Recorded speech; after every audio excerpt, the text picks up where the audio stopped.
real ninja solo. Real ninja better. A real ninja better. A real ninja better. Real ninja solo.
Real ninja solo.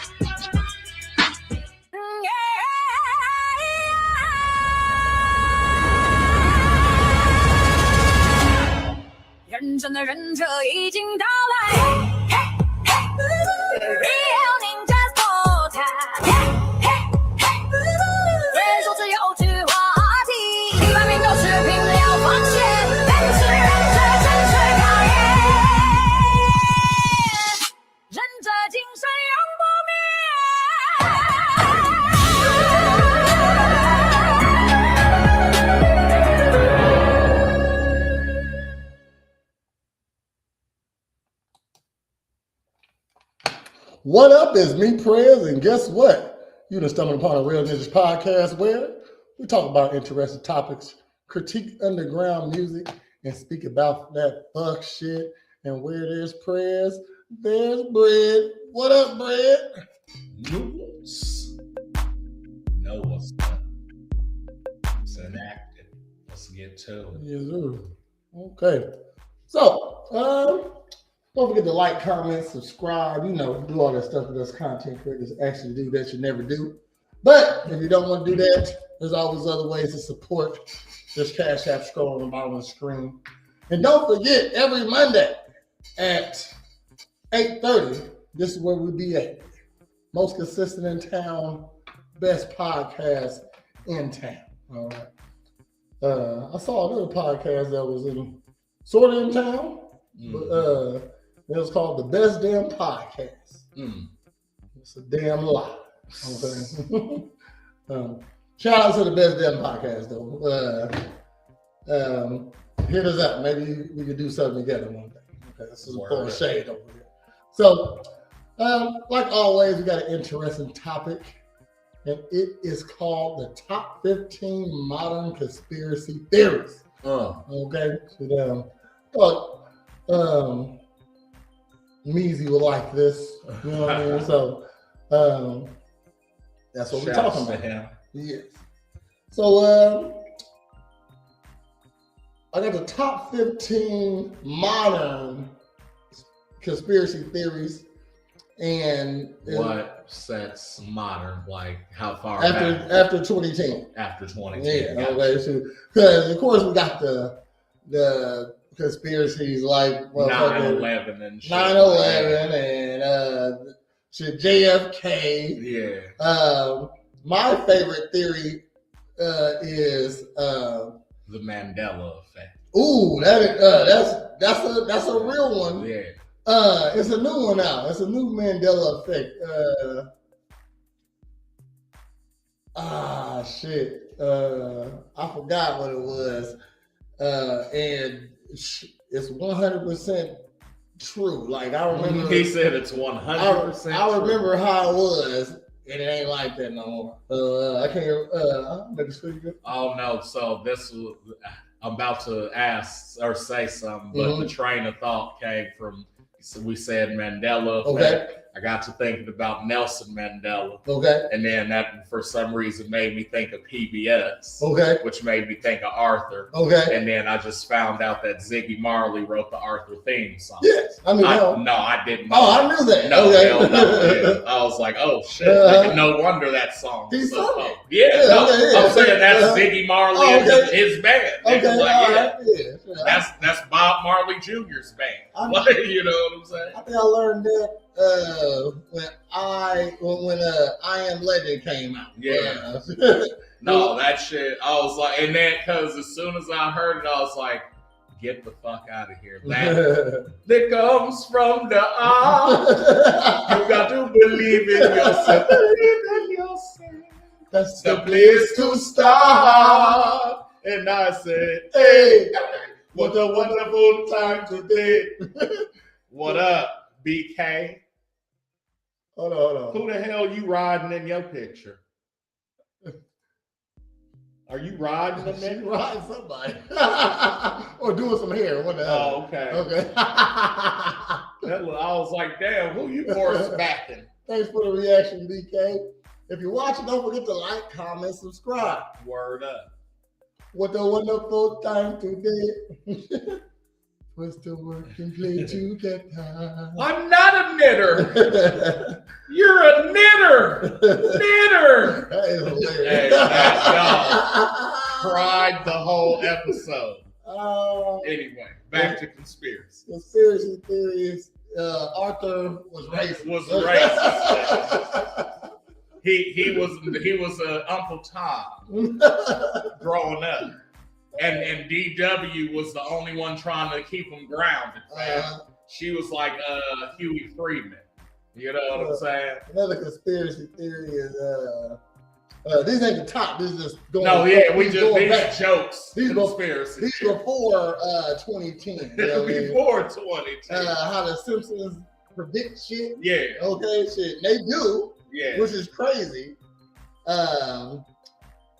We are in a simulation. That's one that I actually was watching a video on, and it says the likelihood that we are a simulation is very high. Very high. And that is crazy. Yeah. If we're actually digital information. I saw another theory that everything's made from light when it boils down. Everything made for light. That's true though. I think that's true. Have they proven it? I mean, shoot. Because that's the only way it could be true is if it's proven. Because other than that, it's a theory. You feel me? It's true. Hold on. Well, I think that one's true. But if you think it's a theory, it might be. I'm not 100% sure. And then quantum physics is chaos physics. Like it's basically fucking with the unknowns. Like, you know what I'm saying? Like another theory. You're kind of like you don't die. Yeah. You just move so let's say in this timeline, lightning just struck me. Yeah. Okay. Well, I might die in this timeline, but my consciousness will go to the timeline that's where closest to you. No, not even that. Where I didn't die from the electrical shock. Okay. So I just wake up in the hospital bed. So you saying that like basically there's backup yous in other galaxies, maybe dimensions or alternate realities. And so that when you know what I'm saying, when your, I guess, conscious self or your vessel, taps out, however that may be, then it's like, oh, then you go into the next game save or like what, you know what I'm saying? I think it's called quantum entanglement. Yeah. Like the shit from fucking Loki. Yeah. Variables and shit. Switching time. Yeah. But only they did it voluntarily though. No, I'm with you. I'm picking it up. Dang, I wish I could think of what that Mandela effect was. It just blew my mind. Like, hold on, it ain't like that no more. So that's crazy. Hold on. It'll come back. Yeah, it will. Hold on, one second. So we talk most commonly known Mandela effect. Hold on, BK, up on it, B. There's a conspiracy about Disney movies are all linked. Like Anna and Elsa's parents, they did not die in the shipwreck, but instead washed ashore on a jungle island, gave birth to Tarzan, and were killed by a leopard. Hell no. Fruit of the Loons. What about motherfucking, is it Snow White and the Seven Dwarfs? And when she eats the apple, she dies. But how it plays out is you think she's still alive. She's really dead. She's really dead. I heard about that. Yeah. She said fruit of if we doing show conspiracy theories, nigga, Rugrats is the darkest one that I know.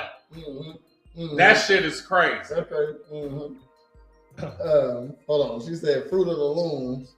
With it ain't got the cornucopia in it. Yeah. I remember the cornucopia. Yeah. Okay. I do too. I'm part of that time. Yeah, I do too. Okay, good.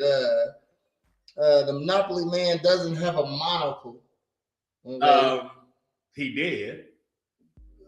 No, let's say he never wore a monocle ever. That's what it say. What the craziest part is the Star Wars Darth Vader says, "No, I am your father." Yeah, I knew that one. Instead of Luke, I am your father. And he never said that. See, we ain't from the same timeline. Yeah, yes, we are. We're not from the same timeline. Okay, we might not be. I am your father. Because the whole why he didn't say it is because the conversation leading up to that was I knew your father or some shit, but your father's dead. And that's what Luke said. Like, no, my father's dead. You killed him. He said, no, I am your father. Like, you know what I'm saying? Because why would he go, Luke? I am your, it doesn't make sense on some Hollywood shit. Because it was in a different timeline, my nigga. That's why. But I'm saying, you knowing the shit that you watch and how motherfuckers write, that wouldn't even have passed in the writing room, nigga. Like, you know what I'm saying? Hey, Luke, I am your father. I don't now look. I can attest that Luke, I am your father, and probably because of the age we are and like where it happened, came from Tommy Boy. Because when he was in it, like, Lola, Luke, I am your father, and that's what we remember. You know what I'm saying? I'm gonna say I watched Tommy Boy twice in my life, and it was like the first time I really watched it was probably like 10 years ago. It was Luke before that. But that I'm saying that's where that specific Luke, I am your father came from that. Okay. You know what I'm saying? But in the episode 4, whatever, right. How about Sex in the City is actually Sex and the City? I think I knew that one. I always thought it was Sex in the City. I think a lot of people did. I don't know about Snow White, but Peter Pan is dead and the Lost Boys are too. Crazy. So tell them about the Rugrats. Oh, the Rugrats, nigga. Okay, so fuck. So all right, so you know you got Dee Dee and Drew Pickles, right? Or Stu Pickles. That's Tommy's dad. And then later on, Dale, right? Mm-hmm. And then you got Drew Pickles and Angelica's mom got Angelica. You know, that's Tommy and Dale's cousin. Mm-hmm. Okay. And then Charles got Chucky Finster, so I'm assuming that's Charles Jr. Mm-hmm. You know what I'm saying? And then the other two got the twins, Phil and Lil, right? Yeah. So apparently they're all from a fucking support group for people. They all met in a support group for people who like lost children. Mm-hmm. You know what I'm saying? So with Dee Dee and Stu, she's always like in child psychology books. Oh, Dr. Lipshit said we need to do this, and we need to do this for Tommy. And we need to do that, right? You know what I'm saying? Mm-hmm. And what's fucking the dad's job? He's an inventor of toys for kids. Mm-hmm. You know what I'm saying? So basically, that's their code with fucking, I guess Tommy was stillborn. Mm-hmm. You know what I'm saying? We got a different thing. No, what I'm saying is like Tommy was stillborn or some shit, right? And so this is like, oh, if we had it, but they carried on as if they had him. That's why you see the playpen and like it's certain shit like why he can always get out of the pen or why they're not watching him. You know what I'm saying? But like Spike's the only one that can like sense him or like fuck with him or interact with him in any way. So Angelica's real. She's alive, but she can see dead people basically. And so that's why she's like acting crazy, acting out also because of her parents. You know what I'm saying? Phil and Lil were a miscarriage, but they weren't twins yet. So, but you didn't know what they were. That's why there's two of them. That's the representation. And then with fucking Chucky, he died in like he got fucked up in a car accident or something. And that's why Charles is afraid all the time and has anxiety. You know what I'm saying? I heard it was similar like that. Just Angelica was imagining all the babies, like that's and it was her imagination. Only other person was real in there was her best friend, the black girl, Susan. And Deal was real though. Okay, I heard that. Okay.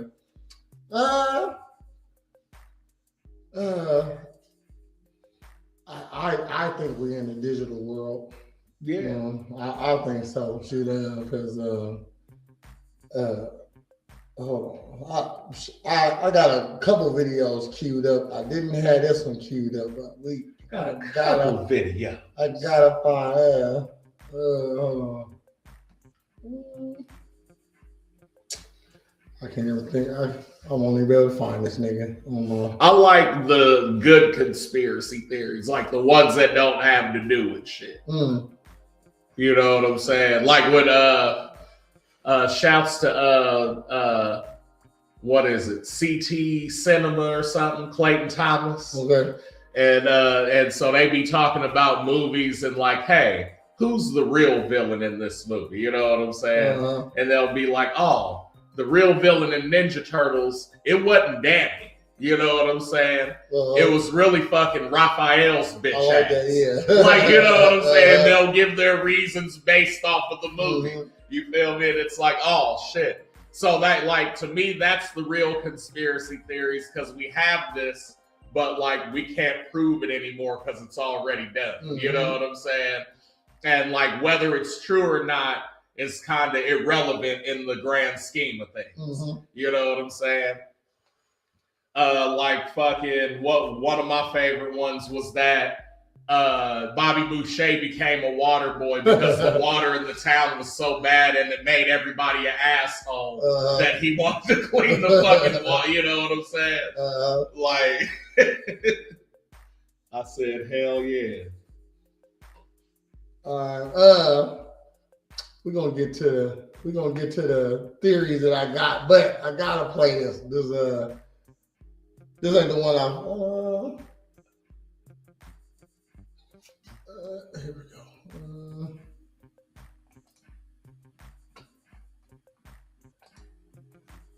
So is Epstein Island still a conspiracy theory? I got and everything surrounding that. Shit.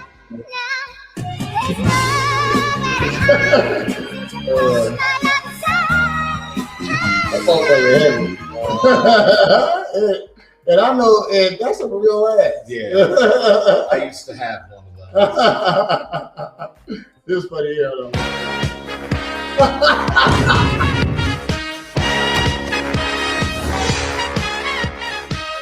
That's all I want to see them titties.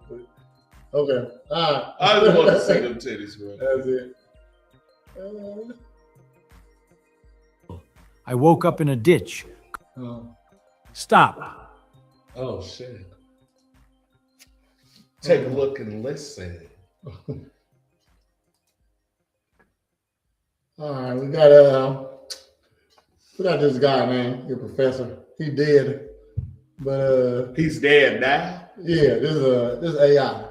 What the fuck? Yeah, they got him good, man.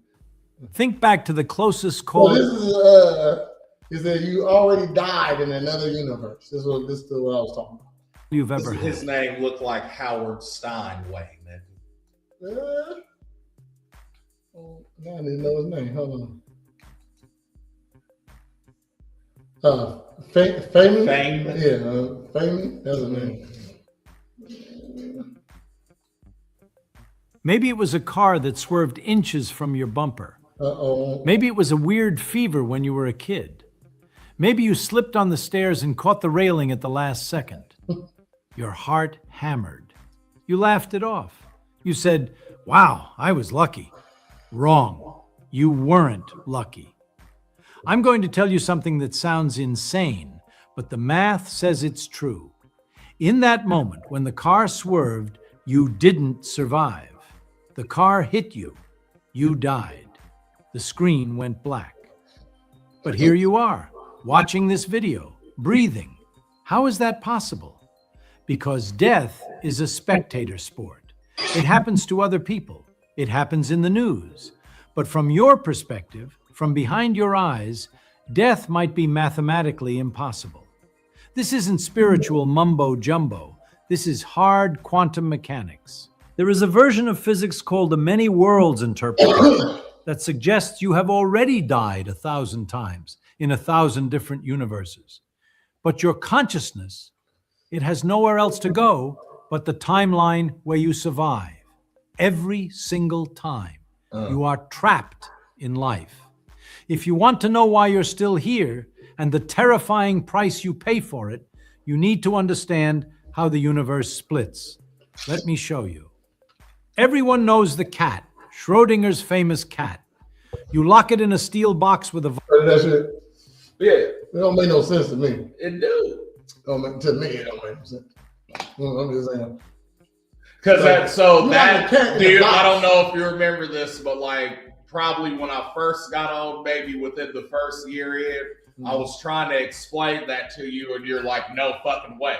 So I understand. I still get it. Yeah. I hear you. I'll get it. Yeah. You get, like, you understand what I'm saying, but you don't get how the concept is applied. Exactly. Like, me personally, like all the you don't gotta see a okay, let me explain. No, yeah, but what I'm saying is, yeah, exactly. Vial of poison.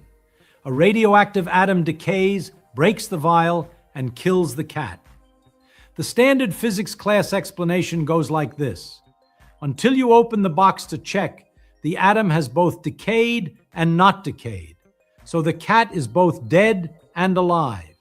But if it did decay, like we didn't open up the box. We don't know if it decayed or not. Right. Okay. So because that's the whole thing. It could possibly decay. That's what it's hinging on. Okay, it could possibly decay. It could not. But if it did decay, we will know it's a dead cat in there really soon. That's how I'm feeling. And if it don't decay, so? The cat gonna die eventually. How so? Because it's in a box. A cat in the box is still in the box. A cat in the box is still a cat in the box. Right.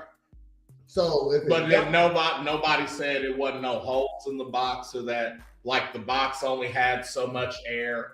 Like, these are things that you're injecting. No, I'm saying you just injected that. I said it's a you're cat the one in the saying box. yeah. You're the one saying that. Oh, the cat's not gonna survive in the box anyway. Because I'm only using what they said. It said they're saying that it's a cat in a box. That's it. Cat in the box, and there's some poison in there that breaks, and the isotope either kills the cat or don't. And until you open it, you don't know if it's dead or alive. Right. But I can smell a dead cat. I'm just saying. But what I'm saying, okay, but that's what you're saying is, like, if the cat dies, then yeah, there will be telltale signs that the cat's dead. I'm not disagreeing with that. But what we're saying is, even that you don't know until you open the box. That's the whole point, is like nothing is known about the inside the contents of the box until we reveal it and get the information. So like that's all you need to get about it. So that's why he's saying until we open the box, it's both dead and alive. Okay. Like those are the variables. You know what I'm saying? If you smell a dead cat in it. But that would be introducing information, and then we would know, right? So then it's no longer Schrodinger's box. It's a fucking dead cat in the box. If you never look in the box, you'll know sooner or later if the cat's dead. Like you said, the same premise. But Schrodinger's cat is all about if the cat is in the box or not. He's just adding if the poison's in there with the cat. You know what I'm saying? Yeah, that's the theory. He ain't add that. That's I'm okay. But even still, the point remains the same.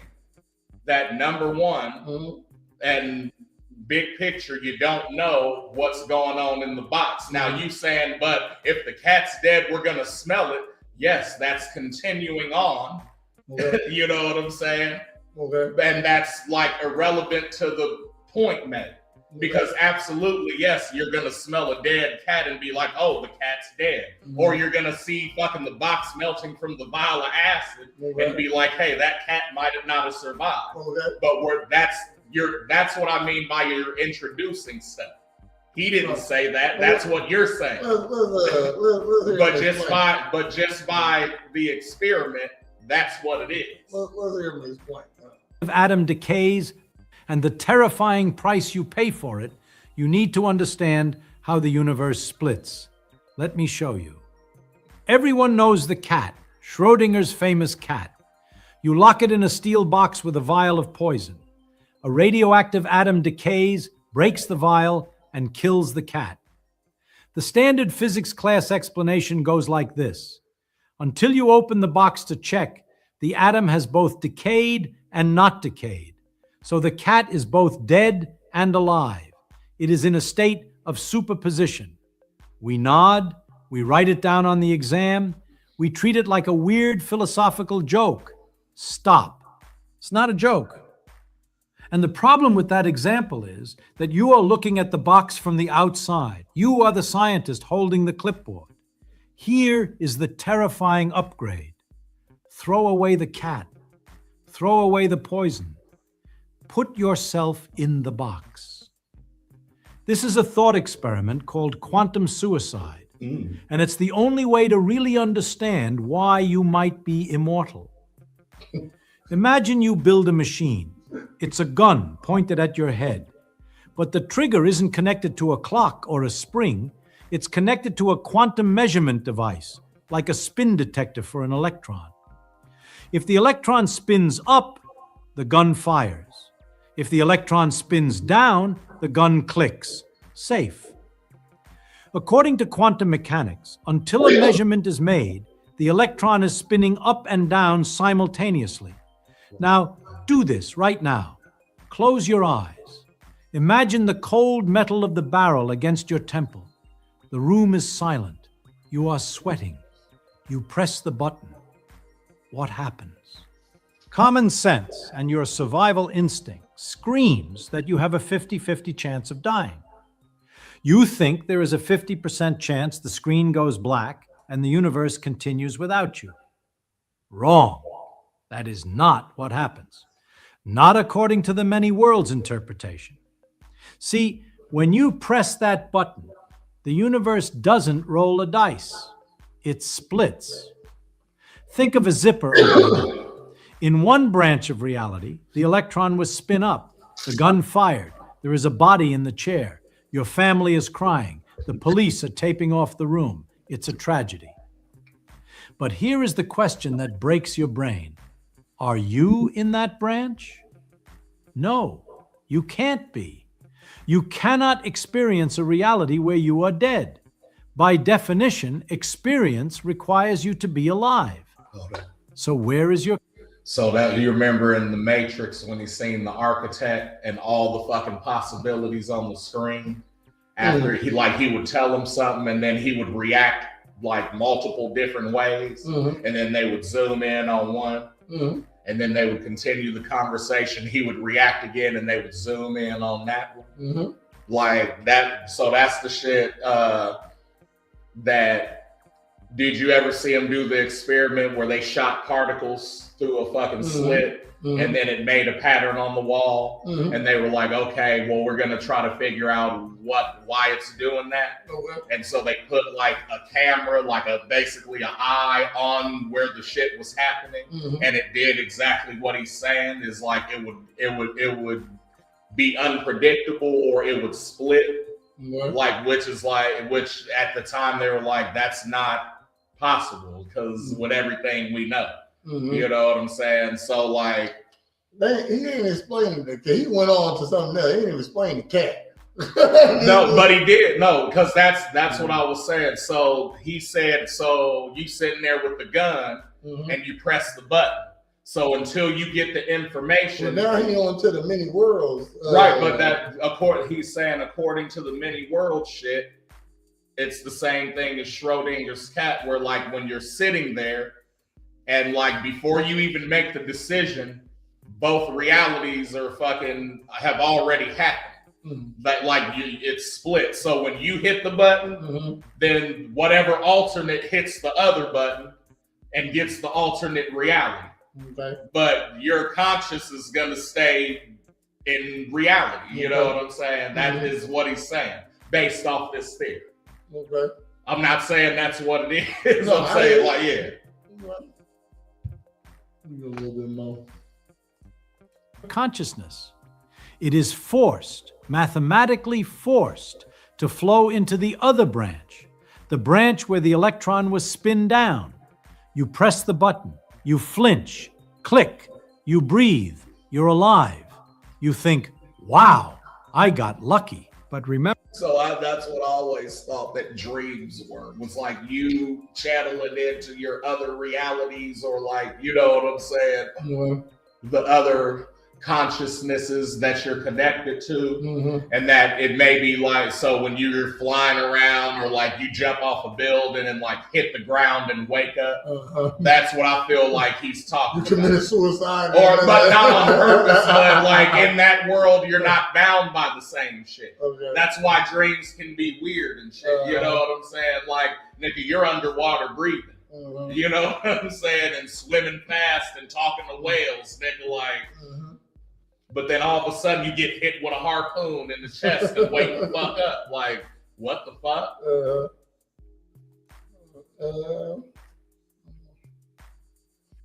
So I got a list of theories. These are the more modern theories. All right. 2010 and up. Yes. That's an older Schrodinger shit. I got one too. What? So I just seen that basically the theory is that Gen Z is the first generation to not be able to outperform their parents like previous generations. Okay. And the theory is that whenever technology is introduced into education, that then the performance suffers. Kids don't critical think no more because they don't really have to. Like when they hear a problem, they don't think to solve it. They think to go find it. You know what I mean? So or like eliminate it completely, like not on. So you know what I'm saying? They go on Google instead of like so. So when we was outside playing, you got to figure out how to get the bike pegs on the motherfucking bike that they don't fit on. You know what I mean? Shit. Okay, gotta figure that out. Or y'all motherfuckers playing baseball and hit the ball in the neighbor's yard and you know the neighbor's a bitch. Well, you gotta figure out how to sneak over. I get you. You know what I mean? So they don't got that. So that's what they were saying was between 2008 and 10, what happened? Basically, the smartphone blew the fuck up. You know what I'm saying? And they're saying that since then, this is what it is, where it's like, and I was like, man, I could see it. I said, because you have I've never thought I would be like the old dude that wants to fight kids. You know what I'm saying? And it ain't even like that per se. However, I just be like, man, what the fuck do you be on? Like I had this little bitch from Chatham, like Chatham High School. Okay. Yeah, I don't know you from anybody, you know what I'm saying? But like the group we with, like everybody's cool, mutual. Who in the house? What up, Boo Jones? If you tune in, don't forget to push that reaction button for us, if you wouldn't mind. But it's like we hanging out in a group, you know, type shit, and it's like yada yada, and I'm like, oh. You know, what type of shit you be on? And she looked at me, and did one of these. I said, nigga, you know who the fuck you fuck? Like, I'm from the streets for real, bitch. Like, that'd be a flirt right there. Man. No, like, I don't, But even if it is, that's too masculine. Like, you know what I'm saying? I don't mind a playful bitch. Like, I'm saying if we establish that, cool. But you don't first off just walk up to a black dude as a white bitch from Chatham, an underage white bitch at that, and fucking flinch at me. Almost just grabbed you by the throat. Oh, bitch. Underage. Okay. Yes. Okay, man. So Yes. She's a kid. Nigga, like little whore. you're a kid. And a whore also. And obviously have never interacted with my kind. So look, I'm gonna tell you, hey, don't do that. You know what I'm saying? Top 15 modern conspiracy theories, starting from the bottom on up. Now we're here. All right. So number 15 is AI bot takeover of culture. They say the internet is dead. It's a dead internet. The explosion of generative AI content. Why is this a concern? You know what I mean? Because they're saying like the people you're talking to online, if you don't know them personally, it might be bots. Yeah. You know what I mean? So, and the internet is full of bots, more bots than people. and that's who you really interact with.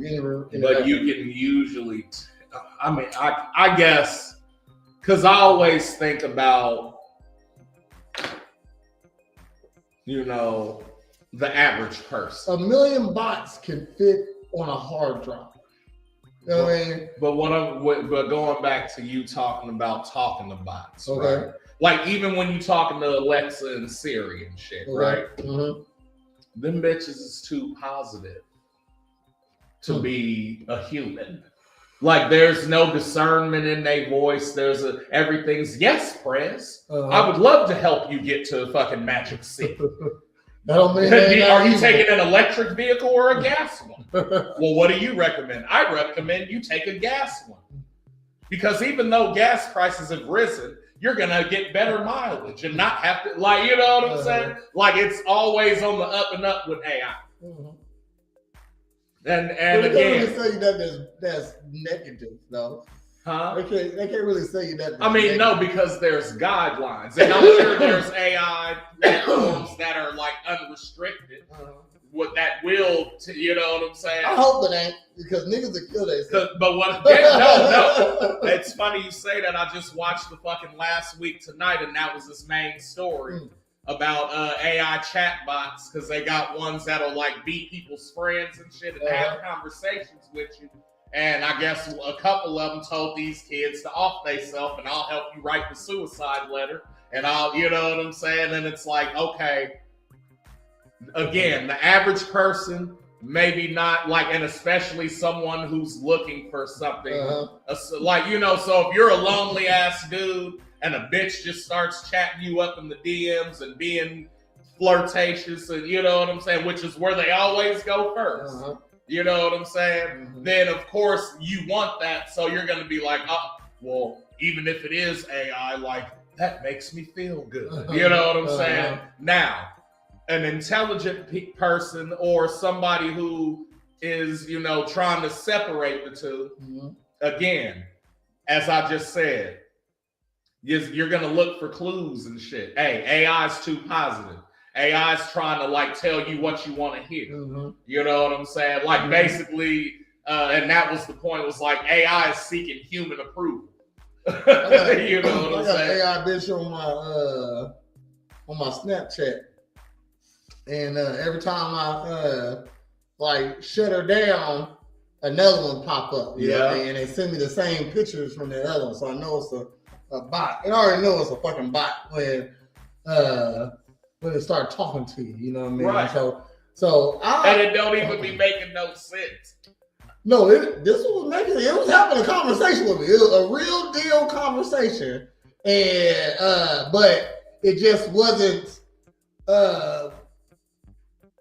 like authentic though, you know what I mean? But my thing, so again, the shit be like, so how you just said on Snapchat they be trying to like get bots to friend you. Yeah, because they want you to go to OnlyFans though. Yeah, and so it'd be like, hey, bitch, what you want? Yeah, and so like, I'm always like that. So that's what I'm talking about. You be like, bitch, what you want? And a normal female would either why the hostility? I'm just trying to see what's up with you, or she's just not gonna say anything else. But the AIs are going to be like, oh, I'm just chilling. How are you doing today? And it's like, you didn't just hear me call you bitch. Like, you know what I'm saying? You're aggressive. Yeah, so like exactly, fam. Like. It says the likelihood, I got the likelihood of all these things being true or not, is high that most of the people you speak to online are bots. Yeah. Yeah. Like you see those. And even if they real people, they bots sometimes. If you see those accounts, they got like 32 friends on it, but it's on here talking shit in the comment section of fitness 24/7 page. Like, shit. I believe it. So they say the likelihood is very high. AI produces vast online material, hard to detect. All right, so that's number 15. Number 14, the digital ID, social credit system incoming. Okay, have you heard of that? So they got a social credit score now. You know what I mean? So white people are crazy. Vaccine passports, app-based tracking, China models. So in order to even fly somewhere, your social credit score has to be up. It ain't about money either. You know what I mean? It's so if I just know the most niggas. They tracking how much you drive.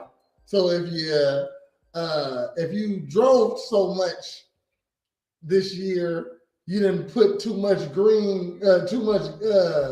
toxins in the air, so now you can't fly because you didn't use up your $100 worth of green gas or something. You know what I'm talking about? Yeah. You know what I mean? Shit. So that's what I'm saying. And when is it gonna where's the line? To where cause you can't own everything. This is a problem because it's it takes away freedom of movement, and you got to be compliant at all times, or you don't get to do shit. You know what I mean? That's not freedom. No. You know, the likelihood of this is actually medium. The elements of this system is rolling out in various forms, such as social media. That's the biggest one is in social media. So, but the social, so gonna be looking at your social media and stuff for your social credit score. Okay. So if I ain't online, I can't go nowhere. You ain't got no credit. You ain't been. They can't track you. They ain't been tracking what you thinking and talking about. So how we know you ain't thinking and talking about blowing up? Because I'm a nigga that lives in the woods and hunts squirrels. You have your credit score. You ain't been spending no credit. I've been living off the land like I'm supposed. But you ain't been spending no credit. Niggas know my moonshine in Labatt County, nigga. Number 13, the alien disclosure, the UAP cover-up. This is a 2017 Pentagon video. Yeah, where them scientists at? Look, I don't believe in aliens, man.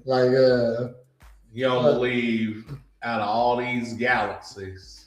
Well, aliens. I don't believe in aliens are here. They'll come here. You know what I mean? Sure. Just so I seen a video, and it just said why aliens wouldn't be here. You know what I mean? Should the laws of physics are the laws of physics everywhere. You know what I mean? And so if that we know of. I mean, they saying, period. Laws of physics. You know what I mean? Gravity is gravity. The speed of light is the speed of light. Yeah, you know what I mean? And that's all shit that we came to determine through the mathematics and the systems of shit that we know. Yeah. So right. But also they say in order to go the speed of light, you know what I mean? Shit. You can't to even go. Then not to interrupt you, but I feel I think that light speed, there is the speed of light, which is exactly what it is, but then light speed is just a measurement for going so fast. Yeah, it's just you know what I'm saying? But I don't think the two are the same. No, light speed is. I don't think the speed of light is light speed, though. Is what I'm saying. The speed of light is light speed. What is light speed then? That's what I'm saying. That's the speed. I'm just light speed. Light speed it's like a fortnight. This is what I'm saying. It's a fortnight is 14 days. It's like a dozen. That's 12. Mm-hmm. So light speed is 1,000 miles per hour. Let's you know that's what I think light speed is. 1,000 miles. Light speed 1,000 miles an hour. What is and I don't know. Let's say it'll be 1,000 miles an hour. No, the speed of light it's measured in seconds though. Or some shit. No, it's measuring the speed of light. You know what I mean? The speed of light is measured in time, though. It's not measured in like distance and shit. Yes, I mean, no, but that's a distance, light years. Right. Yeah. That's what I'm saying. Light to get there? So if you're saying, it takes 7 light years to get to Mars, yes, that's like saying, nigga, it's gonna take 48 dozen donuts to satisfy this wedding reception. That's what I'm saying. If it takes 47 light years, you have to go light speed to get there in 47 light years. And that's what I'm saying. Mm-hmm. I don't know. I've always thought of it as different. Oh, okay. Well, I'm saying it is like they're the same. Light speed and the speed of light, the same thing. Look at that. Look at that. Mm-hmm.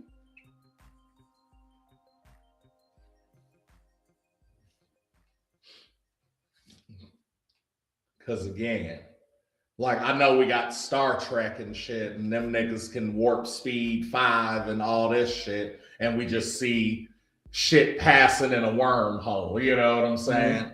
But they don't ever show the speedometer on the Enterprise, nigga. Okay. So you can be like, oh, them niggas going 20,000 miles an hour. That's light speed. You know what I'm saying? Well, one is the speed of light is universally physical constant. So the speed of light is always the same. Right. And the light speed is the more general term often used to describe the speed of light. Okay. So they're the same thing. Okay. So, and they said in order to go to the speed of light, there's not enough energy in the universe to go the speed of light. So you can't harness the speed of light because that's what Buzz Lightyear was all about. Well, I never watched that one. What? The movie that Andy loved, nigga?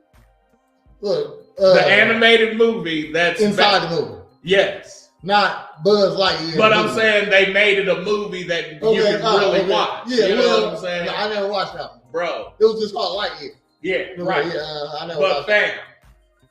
That's the shit that was their whole thing, was trying to harvest some shit in order to create enough energy to go fucking light speed. Yeah. And he fucking did it, but that nigga, to him, he went around the moon and came back. It was 30 minutes. But the shit had been 5 years, nigga. He did it. You know, and came back to the granddaughter of the bitch that he was doing research with. You know what I'm saying? I said, so that's crazy. I believe it. And they said everything's just so far away, like a smart society wouldn't waste any resources trying to come to if you look through a telescope, whatever you see in the telescope is not what's happening on there right now. Yeah, it's already happened. It already happened. It's in the past. You know what I mean? So if they are looking at us right now, they're looking at possibly dinosaurs. You know what I mean? Shit. So they're not even looking at the same thing. And if we know that, they'll know that. You know what I mean? Shit. So they know. So and then they said, the world is so small inside such a vast place, the odds of something just happening to run across us are really low. Yeah. You know what I mean? Shit. And then, they said if it is alien, they might not be like the universe has been around for a long time, and humans ain't been stardust. You know what I mean? Humans ain't been around that long. No, yeah. So maybe sometime 1 billion years ago, there was an alien race that died off. So they're not around no more. So for it to be 2 alien races that are simultaneous. Yeah, and both are technologically advanced enough to meet each other is unlikely. You know what I mean? So they was giving me some good points of why it might not be any aliens. So, and I always thought it's definitely another something out there. I know that. Well, yeah, because I was gonna say based off that, I could see that, but I believe there is other shit out there. Yeah, there's definitely. And even if that other shit is like, again, us in alternate realities or like, you know, some shit like that, so be it. Maybe I'm fucking white in another reality or even green. You know what I'm saying? Like, type shit. I don't know. It's Schrodinger's universe. Schrodinger's. You feel me? Don't sound like a bomb ass hot dog? Schrodinger's? Yeah. It does. It do, fam. I'd buy a Schrodinger. I would buy a Schrodinger. Let me get a Schrodinger with chili.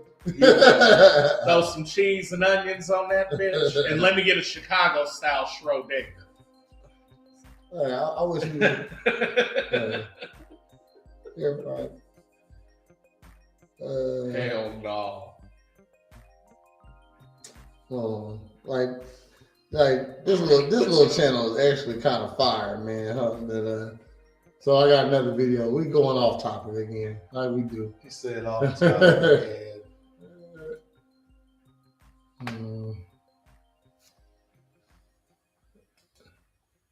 Number 10, the infinite bubble.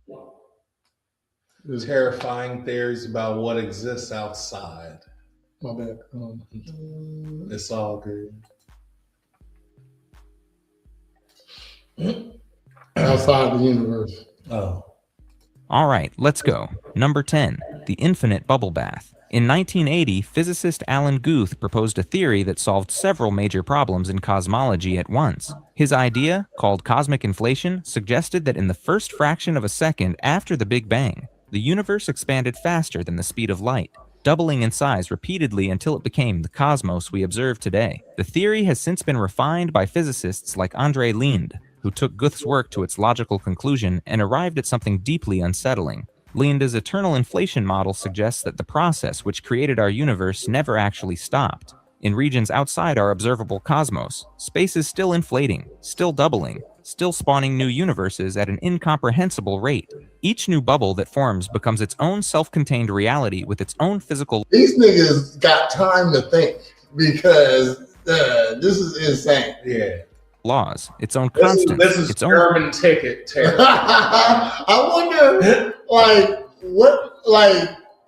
what do you get into that lets you do this? You know what I mean? Sit around and think of different theories like this because they gotta be getting paid to do it. But what I'm saying is because again, another one is we only use 10% of our brain, right? Mm-hmm. So you telling me Stephen Hawkins was only using 10% of his brain? Mm-hmm. Neil deGrasse Tyson, the Jizza, they only use 10% of their brain and they come up with the shit that they do. It might be something like Mike Tyson uses 10%. You know, Michael Jordan. You know what I'm saying? It might be something like how you get a toy car and outside of the little part at the bottom, all the rest of it don't even fucking matter. You know what I mean? So you can take the shell. Yeah, the shell don't matter. Yeah. The whole thing that matters is a little thing like that. Yeah, the wheels. You know what I'm saying? Motor, maybe that's what the brain is like. So really, we only use 10% of our brain because that's all that's needed right there. And the rest is covers, regulates other functions. Just of the fills body. up his head. But that's the thing is nobody ever said what the other 90% does. Yeah. Because everything that we know is in the 10%. Our memory, our fucking, you know what I'm saying? Everything we need is in the 10%. Right. So what does the other 90 fucking do? Probably see different colors. Because if there's if you get 5% and turn into an X-Man, nigga, what the fuck are we Let me evolve. I got a theory in my own way. Version of time. Our universe is just one bubble among an infinite foam of others, separated by walls of inflating space we can never cross. What makes this theory particularly disturbing is what infinity actually means. In an infinite multiverse, every possible configuration of matter must exist somewhere. There are universes where you made every other choice you could have made. Universes where humanity never evolved. Universes where the laws of physics are so alien that nothing we recognize as matter can exist at all. If you think about it, we lucky as fuck. If you think about it. Boy, everybody in every universe is lucky as fuck by that. I mean, but we was on the universe that actually spawned humans. You know what I mean? Shit. They said like every configuration must exist in a different bubble. Right. So there's predator versions of us and fucking alien versions, like a Sigourney Weaver alien version, cartoon version, like the Spider-Man and shit. Yeah. That's funny, man. Nightmare, crazy. every paradise, every variation of reality plays. Shit, nigga, I'm a midget. Yeah. The niggas might be I'm rich in Shaq that. somewhere. Niggas might be rich in another way. Yeah, you know what I'm saying? That's goddamn. I'm I was about to say so. I was gonna say niggas might be gay in another motherfucker. God damn it. I mean, listen, that's not far fetched. You know what I'm saying? Out endlessly in bubbles drifting through an inflating void. The truly horrifying aspect is that these other bubbles are completely unreachable. The space between them expands faster than light, meaning no signal, no probe, no information of any kind can ever cross from one to another. We are sealed inside our bubble forever, surrounded by infinite worlds we can never see or contact. And somewhere out there, infinite versions of you are living lives you'll never know about, making choices you'll never see, dying deaths you'll never witness. The mathematics are absolute. If eternal inflation is correct, you are not unique. You are one of infinite copies, separated from yourself by walls of expanding nothing. Number 9, the Mother Universe. In 2010, theoretical physicist Lee Smolin proposed something that turned cosmology into biology. His theory of cosmological natural selection suggests that universes reproduce. Inside every black hole, the singularity at the center might not be an endpoint, but a beginning. A new Big Bang, spawning a new universe with slightly different physical constants than the parent. Universes that produce more black holes produce more offspring. Over countless generations, the multiverse evolves toward configurations that maximize black hole production. Our universe contains an estimated 100 million supermassive black holes and possibly trillions of stellar mass black holes. Each one, according to Smolin's theory, is a womb. Each one is creating a new cosmos with its own laws, its own timeline, its own potential for life. We exist inside a reproductive organ of something vastly larger than ourselves, and we are participating in its breeding cycle. You will never even get to know if this shit is it. Because even the people on that side can't get to us. Without knowing it. What makes this theory particularly unsettling is what it implies. We can't communicate with them. Dog. So the one, that nigga broke the bubble theory. He broke through. Yeah. He figured out like, oh, wait a minute. Not only can I get over here, but if I kill this nigga, I'm taking on his energy and power and I'm becoming what, bitch? Will have no memory that we ever existed. Number 7, the simulation server farm. In 2003, philosopher Nick Bostrom published a paper that has haunted physics and philosophy ever since. His simulation argument proposed that if any civilization ever develops the technology to simulate conscious minds, they will likely run countless such simulations, meaning the number of simulated realities vastly outnumbers base realities. Statistically, we are almost certainly inside one, but Bostrom's argument leaves an even darker question unanswered. If we are in a simulation, what exists outside it? The conventional answer is a server, a computer, a programmer, but the implications run deeper than hardware. Outside our universe, there might be a vast computational infrastructure running not just our reality, but billions of others simultaneously. A server farm of cosmoses, each one humming away in isolation, each one populated by beings. They say ain't no system perfect, impossible for any system to be perfect. That's why we see glitches. To believe their reality is fundamental. What makes this theory particularly disturbing is the question of resources. Every simulation costs processing power. Every conscious mind requires computation. The civilization running our universe must allocate its resources somehow, prioritizing some simulations over others, shutting down ones that become too expensive or uninteresting. Outside our cosmos, there might be administrators making decisions about which universes get to continue and which get terminated. There might just get deleted one day. be budget meetings. There might be quarterly reviews. The implications extend. We might get Thanos.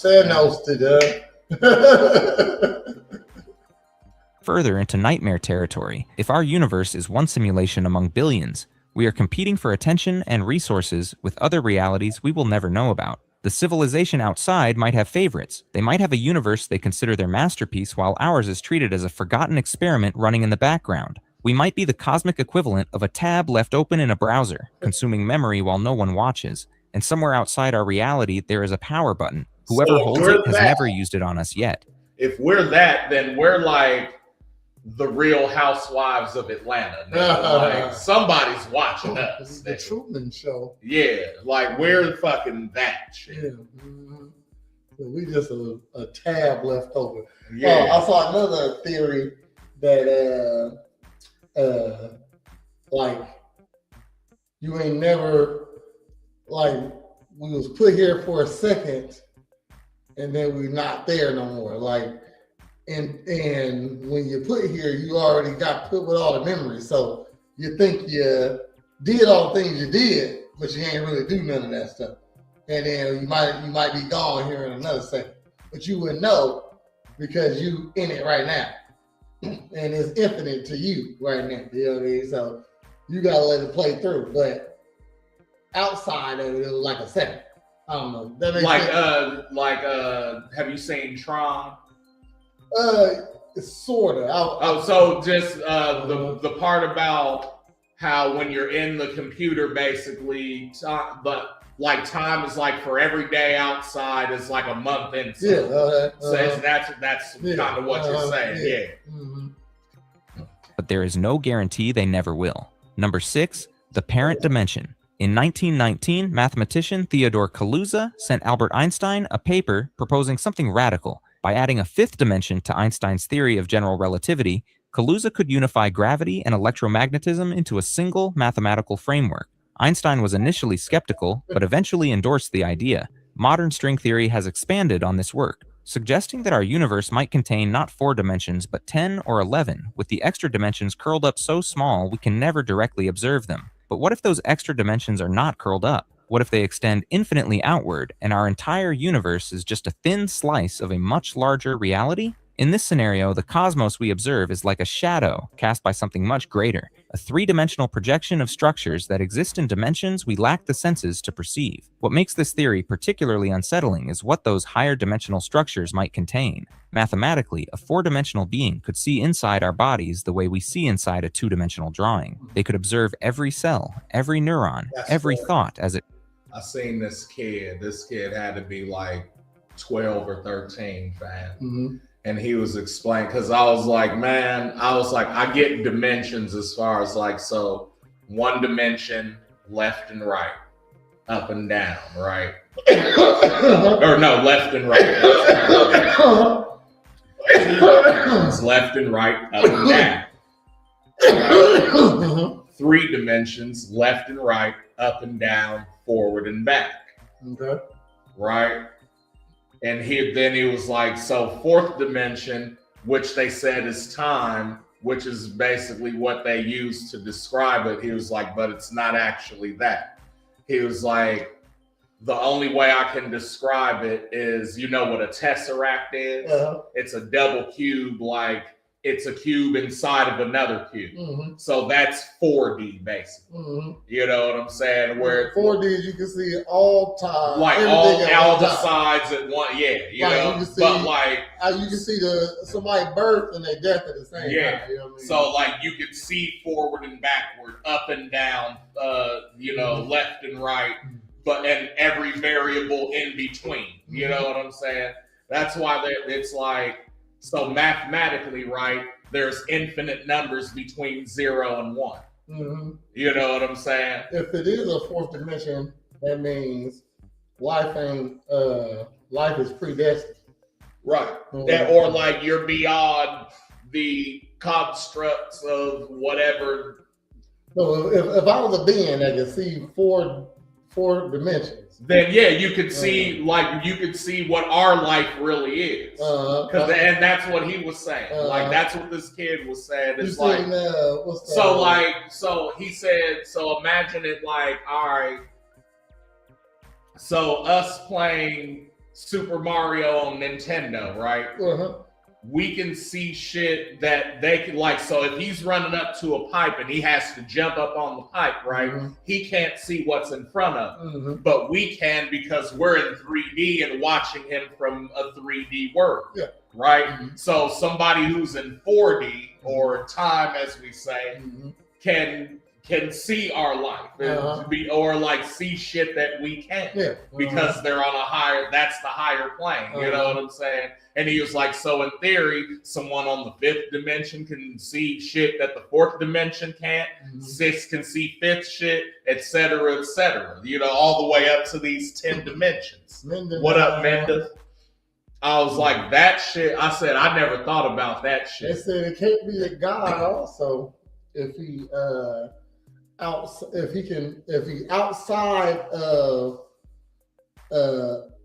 of everything, he can't interact with nothing. So forms. They could reach into our universe and rearrange matter without breaking through any wall, because from their perspective, there are no walls. Our sealed rooms, our locked vaults, our private moments would all be completely exposed. Such beings might already exist. They might have been observing humanity for our entire evolutionary history, watching us from a vantage point we cannot conceive of and cannot defend against. We would have no way to detect them. Our instruments measure 3 dimensions of space and 1 of time. Anything outside that framework is invisible to us by definition. The truly horrifying aspect is the asymmetry. They can see us completely. We cannot see them at all. And if they ever decide to interact with our universe, we will experience it as miracles or catastrophes with no apparent cause. Events that violate physics because they originate in dimensions where our physics does not apply. Number 5, the void of true nothing. In philosophy, there is a question that has tormented thinkers for thousands of years. Why is there the void of true nothing? something rather than nothing? Most attempts to answer it assume that nothing is the default state and something requires explanation. But what if the actual nothing, the genuine absence of everything, exists just outside our universe as an infinite ocean of non-being? This is not the empty space we imagine. Empty space still has properties. It has dimensions, it has quantum fields, it has the potential for particles to flicker into existence. True nothing has none of these. It is the absence of space itself, the absence of time, the absence of possibility. It cannot be measured because there is nothing to measure. It cannot be entered because there is nowhere to enter. What makes this concept particularly terrifying is what it implies about the boundary of our universe. If our cosmos is finite, then somewhere out there is an edge. And on the other side of that edge is not more space, not darkness, not even vacuum. It is the absolute negation of existence. Anything that touches it would not be destroyed. It would simply cease to have ever been. The information that defined it. How do you cease without being destroyed? That's literally Thanosing, nigga. Them niggas, that's the only way I can figure that you cease to exist. Like, would niggas just forget about you also? I mean, shit, if you go into the nothingness? Crazy. They would have to, man. I need to see that movie. That's the movie I need to see. Yo. Ain't that what Coco was about? Coco, I ain't never seen that. Oh, yeah, if you forget your family's memory, then they gone forever from day to day. You can't ever see them and shit. Because ain't nothing to honor. You know what I'm saying? Well, you don't remember, well. Right. So It would not be erased. The void and got Thanos. Because erasure requires a process. It would unhappen. The implications are difficult to even articulate. It would unhappen. So people wouldn't. It wouldn't be that they forget about you. They just would never happen. It'd be as if like you'd be like, "Hey, that nigga Prez," and you'd be like, "Who? Prez? Who the fuck is that?" Look up the fucking Cypher video. What Cypher video? Like, you know what I'm saying? And like all that shit's gone too, bro. Wow. Wow. The implications are difficult to even articulate because language assumes existence. We have no words for what exists outside existence. We can only It'll be an Arab or a Chinese guy. gesture at it with mathematics and metaphor, both of which break down when applied to true nothing. Some physicists have proposed that our universe is expanding into this void, slowly displacing nothing with something as the fabric of space stretches outward. Every moment, the boundary between being and non-being moves a little further out. But the void is not passive. In some models, it pushes back. The accelerating expansion of our universe might be evidence of pressure from the other side, the nothing trying to reclaim the space that something has temporarily occupied. Eventually, in the deep future, the void may win. Our universe will not end in fire or ice. It will end in the simple recognition that it was never supposed to exist in the first place. Number 4, the Observer Civilization. That was crazy. Yeah. I need to see that movie. That's the movie I need to see right there, man. In 1961, astronomer Frank... Oh, wait a minute, though. Because what happened in Interstellar? Ain't that basically what happened to him? Well, the Interstellar is the 4D. You know, that's the they in the fourth dimension. The people that yeah, he can see everything. Yeah, but so it's not the same thing because he's in the fourth dimension, so they can't see him. Yeah, but he can see them and everything. Yeah. But he's not in the void, so they didn't forget about him because of that. Yeah. But he wasn't interacting with the. He was knocking books over and stuff like that. That ain't how. But he's still 3D. Right. You know what I mean? No, I got you. Okay. It ain't the same. Man, that's a cold ass movie, nigga. And I'll watch that every day. Have you seen Tenet, bro? I haven't. Please watch that. Like it looked lame to me. It's not. Okay, listen. It's a bad cover. I judge books. No, I get you on that. It's a lick on it. Because that's what made me sleep on it for a long time. Because I'm like, oh, this looks like a Inception type ripoff, and I'm like, I said, but why I watched this because I fucked with John Washington. Denzel. Okay. You know what I'm saying? Mm-hmm. Batman, not so much. The Twilight nigga. But I said, why that movie's dope?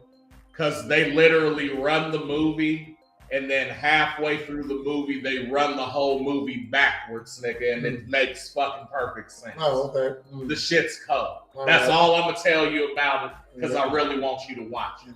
I ain't going to spoil it like normal shit. Okay. But like it had some cold ass like conspiracy theory shit in it too, though. Mm-hmm. You know what I'm saying? Oh man, I got this channel kind of cold, man. Drake formulated his famous equation to estimate the number of communicative civilizations in our galaxy. The math suggested we should have neighbors. We have found none. But what if the silence is not because there is no one out there, but because the ones who matter are not in our universe at all? Some theorists have proposed that sufficiently advanced civilizations would not remain inside their universe of origin. They would find ways to escape into the higher dimensional space surrounding it, abandoning their cosmos the way a butterfly abandons its chrysalis. From their new vantage point in the bulk, they could observe not just their home universe, but all universes simultaneously, watching the rise and fall of civilizations across infinite parallel realities. What makes this scenario particularly disturbing is what it implies about us. If such observer civilizations exist, they have likely been watching humanity since before we evolved. They have seen every empire rise and fall.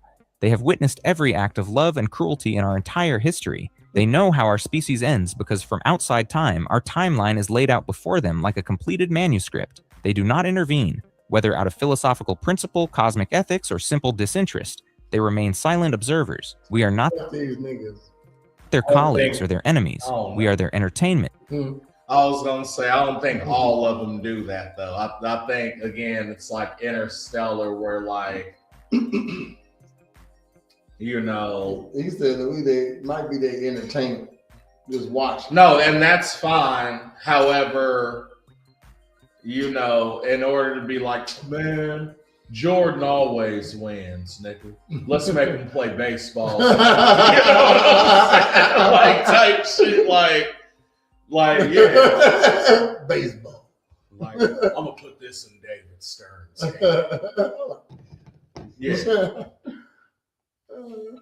type shit. Their research, their data. Our wars are case studies. Our breakthroughs are footnotes. Our extinction, when it comes, will be cataloged alongside billions of others in archives that exist beyond the reach of any universe. The truly horrifying aspect is the certainty. If observer civilizations exist outside our cosmos, they have already seen the end of humanity. They know exactly when we die, how we die, and whether anything we built outlasts us. They could tell us. They never will. And somewhere in their archives, the chapter on our species is already complete, waiting for the events it describes to play out on schedule. Number 3, the ancestor reality. In 1957, physicist Hugh Everett proposed the many worlds interpretation of quantum mechanics, suggesting that every quantum measurement creates new branches of reality where every possible outcome occurs. The theory has remained controversial but influential, and some physicists have taken it in directions Everett never anticipated. What if the branching does not just create parallel universes but stacks them in a hierarchy? What if some realities are more fundamental than others? In this model, our universe is a descendant. Above us in the hierarchy is an ancestor reality, a more fundamental version of existence from which our cosmos branched off. Above that ancestor is another ancestor and another, stretching upward through layers of increasingly real realities until reaching some original substrate that gave birth to all of them. Each layer is more vivid, more detailed, more real than the layer below it. What makes this theory particularly unsettling is the implication for our experiences. If we exist in a derivative reality, then everything we feel is a diminished version of what beings in higher realities feel. Our love is a shadow of love. Our pain is a sketch of pain. Somewhere above us, there are beings you feel better. Like, so can you get to the like food tastes better? But how good could pussy be on like the great grandmother planet of Earth, man? I think you know what? Like it would kill us. It would have to. Look, you know that feeling you get right before you get like about to come off some head or something like that? It's that the whole time. This is the eruption about to happen the whole time. That'd be amazing. Like I said, you would die. We would die. Yeah. As the great grandchildren planet of that pussy. What the fuck? I want to see that movie. That shit would literally go into the air and turn into sunshine. Look, something happened with our dimension, went into the next dimension above, and everybody went from this dimension that went up to the next dimension died just because you got there and you smell the apple pie and then, oh shit. And you smell it, nut shit on yourself all at the same time. Well, motherfucker smack you and you die. Yeah. You do a 1.5 and land on your neck. God damn, oh my goodness. Like, my face! Fuck. experiencing so emotion. That shit, then there's an Omni-Man version. Oh shit! Oh man! I'm not fucking with me above in my ancestors. So it's a super Prez out there, and shit, seven layers up. Oh shit! Our pain is a sketch of pain. Somewhere above us, there are beings experiencing emotions and sensations so much richer than ours that our entire inner lives would seem flat and empty by comparison. We are living in a low-resolution copy of consciousness itself. The truly nightmarish aspect is the question of what happens at the bottom. If reality has layers, and each layer is less real than the one above, then somewhere below us are realities so faint that their inhabitants barely exist at all. Their universes are quick sketches. Their consciousness is barely a flicker. And we, from their perspective, are the gods of higher reality looking down on them, just as the beings above us look down on us. We are caught in the middle of a hierarchy we cannot climb and cannot escape. Above us, more real beings live richer lives. Below us, less real beings live thinner ones. Our position in the stack was assigned before we were born, and nothing we do in this lifetime will move us a single layer in either direction. Number 2, the dreaming entity. In ancient Hindu philosophy, the universe is sometimes described as the dream of a sleeping god. When the god wakes, the universe ends. When the god dreams again, a new universe begins. For thousands of years, this was treated as mythology, but in recent decades, some physicists and philosophers have begun to consider whether something like it might literally be true. The theory goes like this. Outside our universe, there exists hold on, this is insane, nigga. It's all insane. The single vast consciousness, an entity so large and complex that its thoughts are entire realities. We are not creations of this entity in the conventional sense. We are part of its mental activity. Every star, every planet, every conscious being is a Like Herman's head. Or, feature of the dreaming mind. Yep. Like characters in a dream who believe they are real because the dreamer has not yet woken up. What makes this theory particularly disturbing is the question of attention. Dreams do not maintain consistent details. The parts of a dream the dreamer focuses on become vivid and stable. The parts they ignore become vague and contradictory. If our universe is a dream, then the regions of reality currently being observed by the dreaming entity are sharp and well-defined. The regions it has stopped paying attention to are dissolving into inconsistency without us noticing. The implications run deeper. The entity has no obligation to keep dreaming us. At any moment, its attention might shift entirely to another dream, another universe, another reality it finds more interesting. We would not feel the transition. From our perspective, nothing would happen, but the depth and stability of our existence would silently drain away, replaced by the diminishing residue of a fading dream, while the dreamer focused on something new. Eventually, the entity will wake up. Whatever wakefulness means for a being that exists outside our universe, that moment is coming. When it arrives, the dream ends. Our cosmos, our history, our consciousness, all of it will simply cease to be thought about. I don't think that's what it is, because like, is he dreaming that we all are conscious and free thinking beings? And do he know what we're doing? So how did he know? How does he dream of everybody? You know what I mean? So He said, I don't believe it. We will not die. We will be forgotten by the only mind that was ever holding us together. Number 1, the recursive cosmos. In 1931, mathematician Kurt Gödel proved something that shattered the foundations of mathematics. His incompleteness theorems demonstrated that any sufficiently complex logical system contains statements that cannot be proven true or false within the system itself. To verify them, you need to step outside the system into a larger framework, but that larger framework has its own unprovable statements, requiring an even larger framework to verify, and so on forever. Some cosmologists have applied this insight to the universe. If our cosmos is a logical system, then there are truths about it that cannot be verified from inside it. To verify those truths, something must exist outside our universe that contains it as a subset, and that outer reality must itself be contained in something larger, which is contained in something larger still, in an infinite regress that has no final layer. What makes this theory particularly terrifying is what it implies about the structure of existence. There is no top. There is no foundation. Reality is not a building resting on solid ground, but an infinite tower with no base. Each level supported only by the level above it, which is supported only by the level above that, forever. Nothing holds up the whole structure because there is no whole structure. There is only the recursion itself. The implications destroy any hope of ultimate explanation. We will never understand why our universe exists because the answer lies in a higher reality, which can only be explained by an even higher reality, which requires another above it. Every question we ask about the foundation of existence pushes the answer one layer further out. The truth is always one level beyond reach, no matter how far we climb.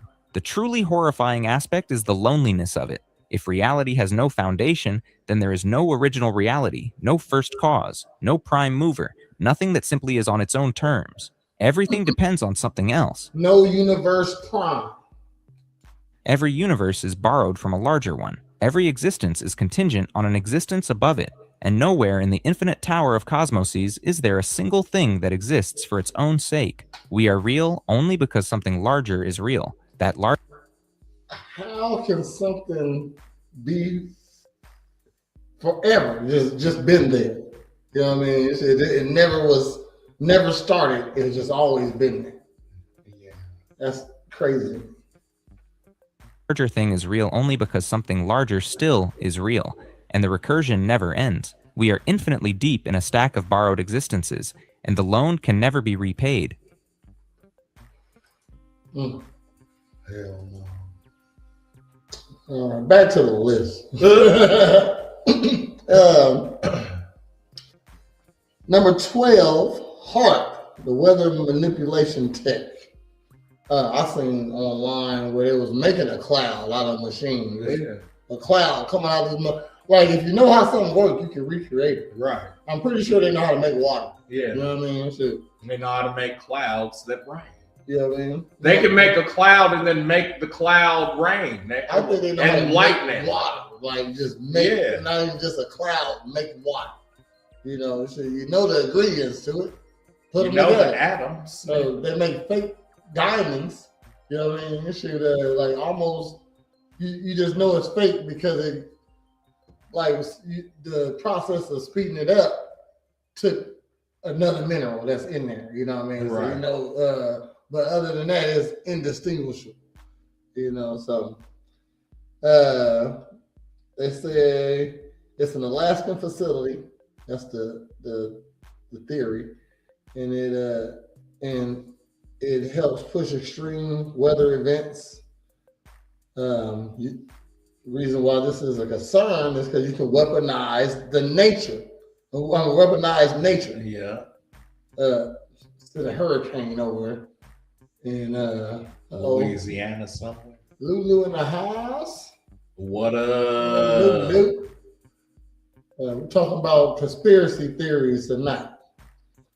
Hawaii. You know how they, yeah. You know what I mean? Nothing happens over here in Illinois except Chicago. That whole thing happens in Illinois is Chicago. Right.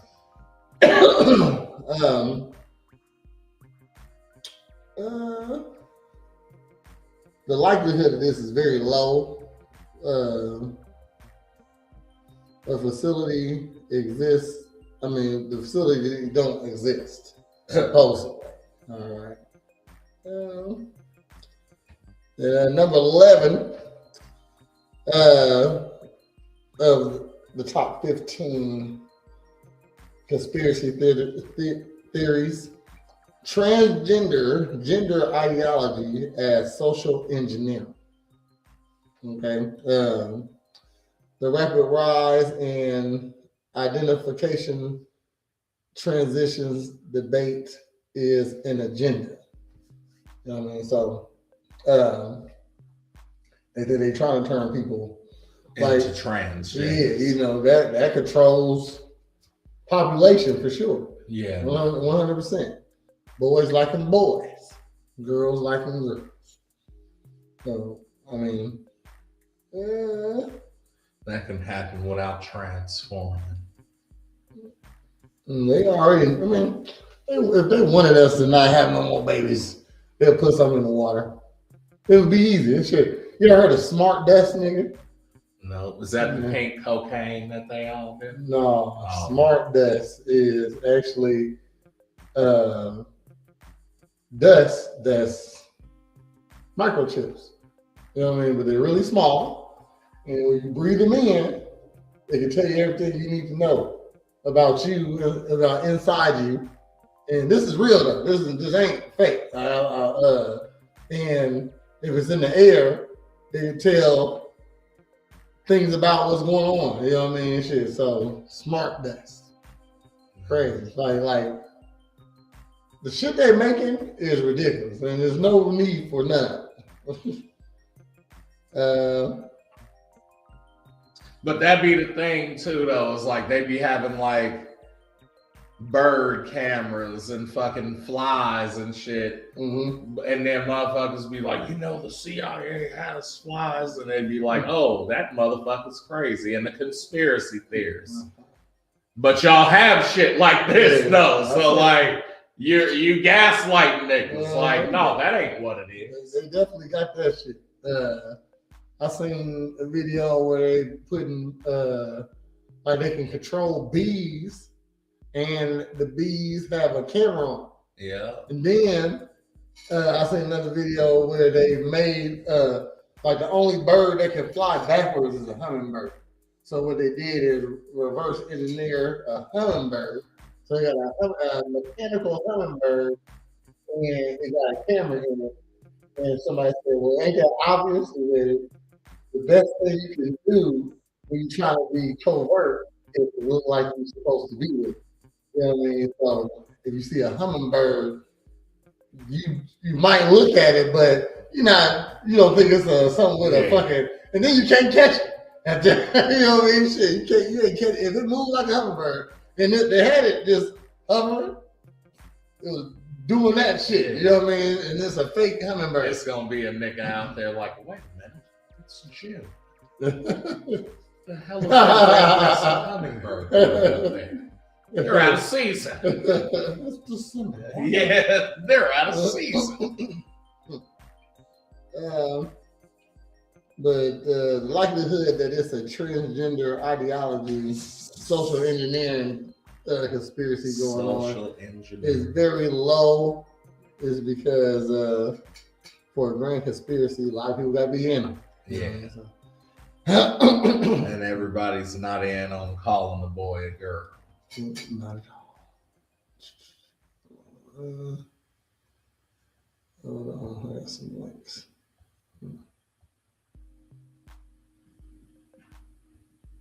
I don't know about, because again, I've had this talk or two with a couple kids being like, hey, you understand that like you can still be a female. I said, if it's a thing where you like girls and that's why you think you got to be a boy, you know, it ain't got to be like that. You know what I'm saying? I said, you can go buy it and strap it on and do your thing. Like there's ways around it now. Yes. Like you don't have to mutilate your body and your mind because you think that's what the solution is. They want it on them. They want to wear it. Fuck, I don't. You know what I'm saying? They want to feel it. You can't. Motherfuckers think technology can do anything, but they actually got the technology and they ain't put it out there yet, so they can't let you get a fake dick just yet. So they're gonna start 3D printing real dicks. They already 3D print real meat. But as a gay dude, I'm asking for all the gay people out there because I don't know. Do you want a vagina? Like, you know what I'm saying? Is that the reason you're gay, or is it because you just like dudes? Well, I always feel like now, because I don't see that with a gay dude being like, oh, give me a pussy so dudes can fuck the shit out of me. So you know what I'm saying? A lot of people, they say, so it'd be like this. They say it's not a choice to be gay, and I kind of agree with that sometimes because you can make choices to do things. You know what I mean? Shit. So, like let's say you just like money, and somebody said, "Hey, I'm gonna give you $100 if you suck my dick." You know what I mean? Shit. You don't like, but you don't like men, but it's $100. So, you can't. And they were like, so, like, it ain't a choice, but so they were like, well, why don't you just start liking dudes? You know, like you can't just choose to like a dude, right. I guess. You know what I mean? So I guess you can't just choose. See, that's a slippery slope because you can choose to do these things. You know what I mean? Like you're acting. You know what I'm saying? At a certain point, so yeah, you can play the role basically. At the same time, you gotta understand what comes with it. Like, you know what I'm saying? Because like I'm not just gonna be a de-esser. I'm gonna be a rich de-esser. You know what I'm saying? Yeah, I had a joke. I ain't gonna, never mind. This is one I'm scared of. Central bank digital currency. Okay. They're gonna get rid of paper money. That's insane. Yeah. Like, that's insane. You know what I mean? But we already using digital money. But to get rid of paper money is crazy. It's crazy. Like, I should still have an option to hoard my paper money. You know what I mean? Shit. Like, if you got digital cash, that you can just track it. They can just They delete can take your it shit. away. Yeah. Yeah, you're. So you know that's the whole thing with like the video game industry and like not buying hard copies is you don't own the game. Don't own shit. Like that's what somebody said. You don't own nothing in love. Like, that's the goal in life. You know, Right. the goal of the people up top got. You know what I mean? Everything. Yeah. Like the people who got all the money, they'll just buy all the land. Right. You know what I mean? So buy all the land, and then shit, don't put nobody on it. You know, shit. You're gonna have to go to now. You gotta go to Chicago. Ain't no more places to live at in Springfield. You know what I mean? Shit. And you don't know just people. It's just the land has been bought. That's crazy. But to get rid of paper money is ridiculous. I don't like that because I get a lot of paper money. You know what I mean? Shit, and I like cash payments. You can't track it. You know what I mean? Right. Shit. These are tips. These are tips. Man, sure. I like my tips. The likelihood of this is medium. The technology now is allowing you to control these features. The adaptation is real. Multiple countries are already doing this. Who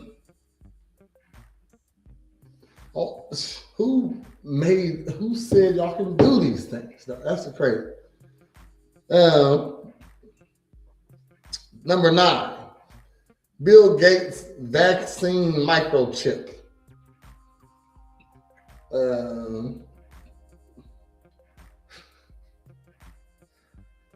Vaccine microchip. Yeah. So ain't no evidence of the chip. It says a misinterpretation of the vaccine.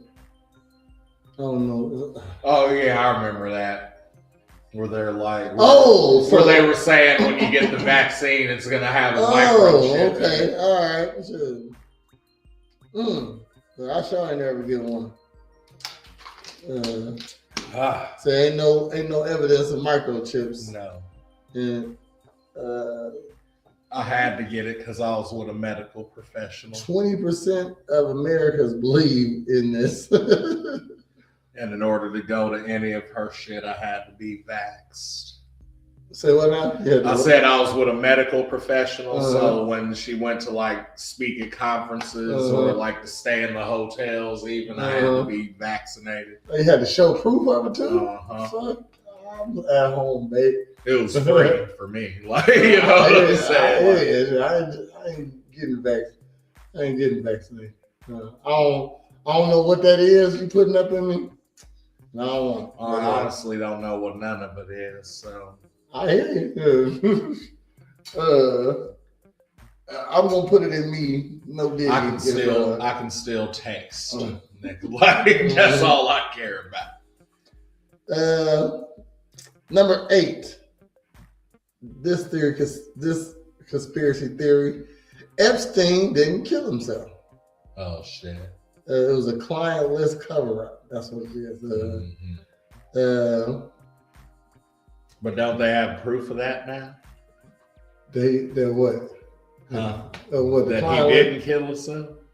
Like he changed his identity to something else and moved to Florida? I've seen that. I don't know how true that is, though. Yeah, I mean, I thought it was AI, but I saw a couple different things about it. I think that's a real story. Yeah. A little video here. Yeah.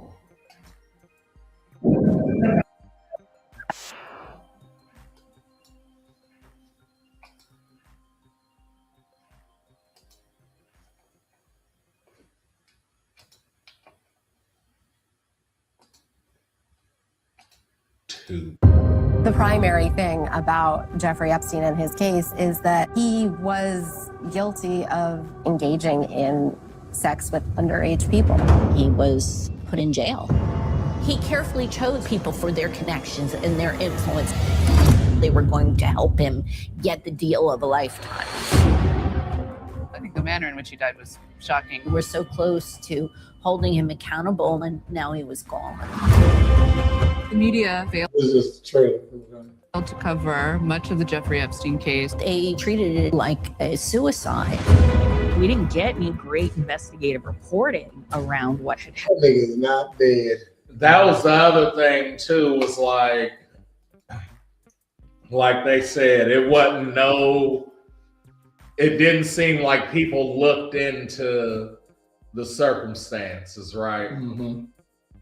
Like what was the football player that did it? Aaron Hernandez. They knew everything about. They were like, oh, at this time he did this shit, and then he did this shit, and he was found dead at this time.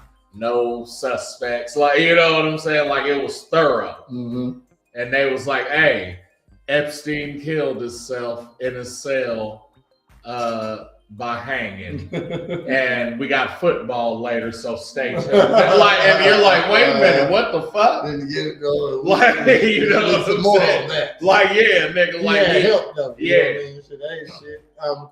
Jeffrey fucking Epstein, I got bread. I mean, real talk. he didn't help everybody get something underage, nigga. Like, Yeah. Oh, I know where the real list that he said. He said, y'all think y'all got the list. I got the list. Okay, shit. hell no. So y'all got a couple of B list. You got a couple of Lizzie Lohans on there. A couple of Paris Hiltons. Yeah. Some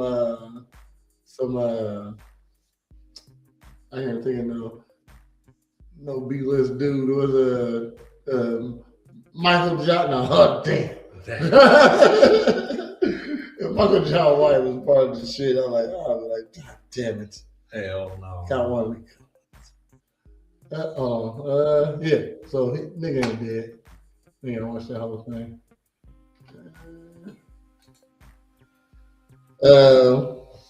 Number 7. Birds aren't real. All right, fam. The satirical movement claiming birds are drones. Drone spies. I got a video for that too. Go ahead. Okay. No, I was just, I get what they're saying now. But, like, that ain't all the birds. All the birds. All the birds are drones. I mean, and somebody just flying them niggas in schools, 150 at a time. They magnetic. They follow the lead. Bruh. Fuck that.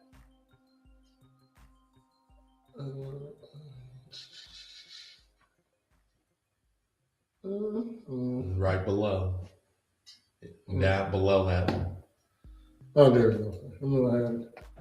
I'm Peter. And 6 years ago, You get a I received information that changed the course of the rest of my life.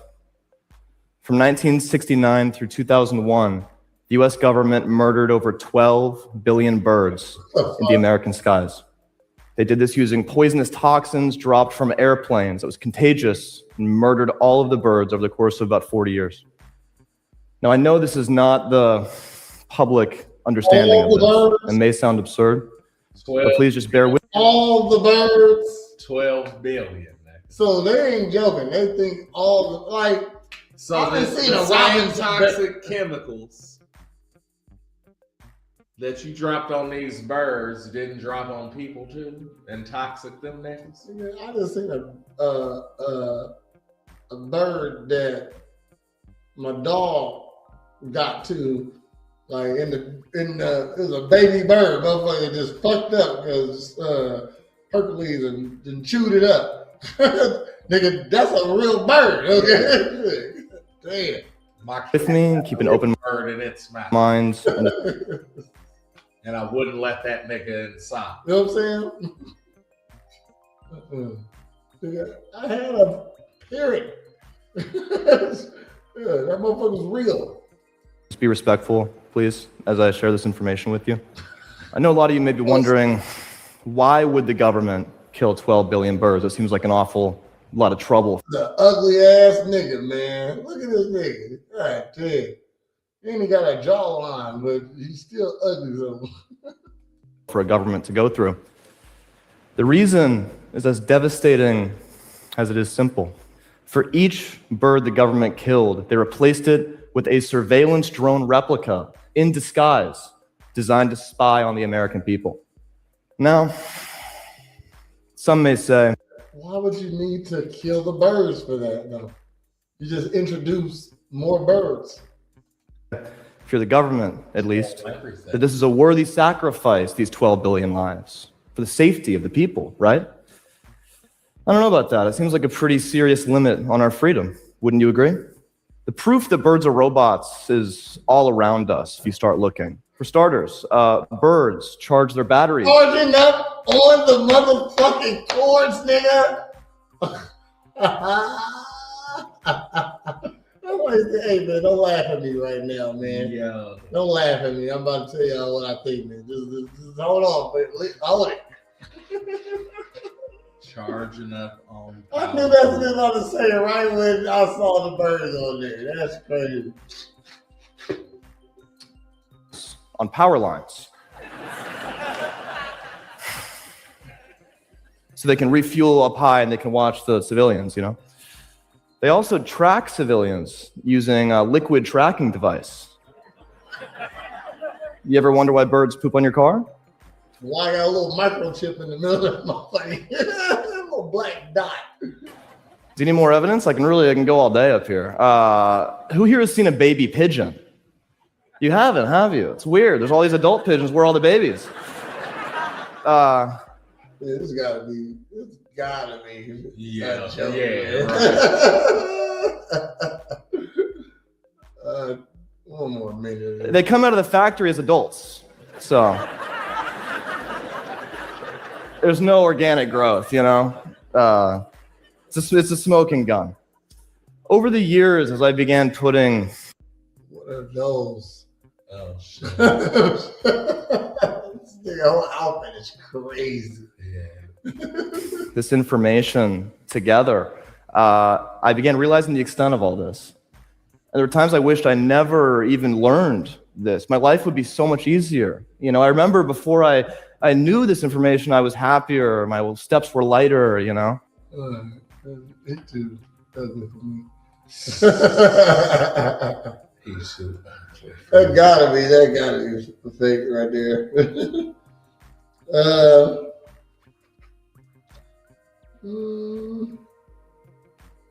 Number 5 is called the Great Reset, Global Stakeholder Agendas, a World Economic Forum on rebuilding post-COVID.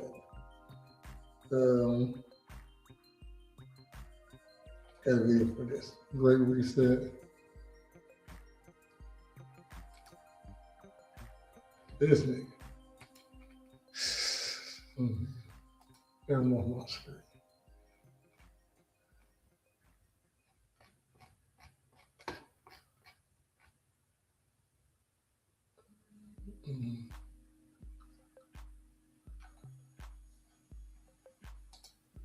Radically change the world as we know it.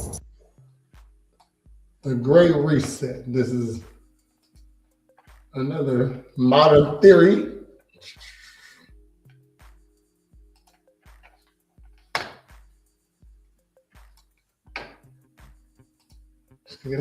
The pandemic has radically changed the world as we know it, and the actions we take today as we work to recover will define our generation. Now is the time to think what history would say about this crisis. 2020 has been challenging on a lot of levels, as economic, environmental, and societal frailties have been laid bare. But it's also proved that when we need to, we can act rapidly and restructure our lives. Recovery from the pandemic is an opportunity. We can see rays of hope in the form of a vaccine, but there is no vaccine for the planet. Nature needs a bailout. You don't want to go back to the status quo that you had before simply because it was the status quo that got us here. With everything falling apart, we can... Like, this is trying to mind control me. Yeah. Propaganda. Yeah, you ain't trying to reset me, motherfucker. That's what I believe. Hold on. Going to the next. Number 4, health control theories. Claims that it uses the pandemic to control stuff, harm of viruses and radiation, stuff like that.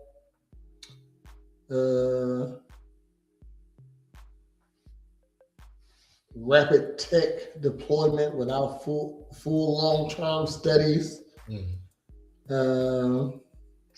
But this likelihood is very low. Direct virus link to mind control ain't a thing, but people think so. MK Ultra though. Yeah, that shit's a real thing. I'm sorry, but when motherfuckers say MK Ultra, I think Mortal Kombat Ultra. Ultra. I don't think about the real one. Because that's the first MK. Ultra? No, that's Killer Instinct. Yeah, that's that was coming. That was coming. Nigga, that's KO.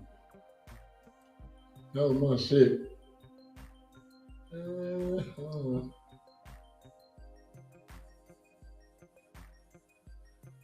I got another one.